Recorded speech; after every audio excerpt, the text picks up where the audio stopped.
ধাওয়া পাল্টা ধাওয়া মুহূর্তের রণক্ষেত্রে পরিণত।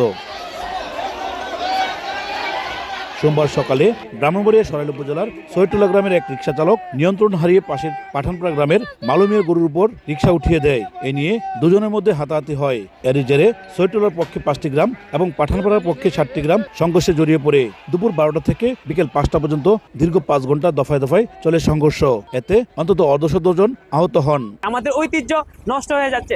অন্য অন্য জায়গায় আমরা মুখ দেখাতে পারি না যে আমাদের সরাইল ব্রাহ্মণবাড়িয়াতে এত মারামারি হয় কেন। পাবলিকের মধ্যে যে মারামারিটা হয়েছে এটা কোনো মানুষের মঙ্গলজনক না। এটা কিন্তু থানার পাশেই চলতেছে ঝগড়াটা।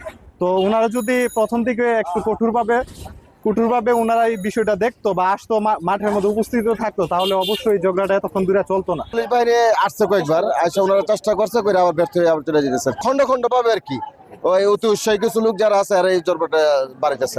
পুলিশের দাবি সংঘর্ষ নিয়ন্ত্রণের চেষ্টা করেছেন তারা। আমাদের যা জনবল আছে আমরা সবাই নিয়ে সেটা মোকাবিলা করার চেষ্টা করেছি। পরবর্তীতে পুলিশ লাইন্স থেকে আমাদের পুলিশ সুপার মহোদয় অতিরিক্ত ফোর্স পাঠান, তারাও মাঠে আছে। পরিস্থিতি মোটামুটি নিয়ন্ত্রণে। খবর পেয়ে পরিস্থিতি নিয়ন্ত্রণে আনে সেনাবাহিনী। উজ্জ্বল চক্রবর্তী, সময় সংবাদ, ব্রাহ্মণবাড়িয়া।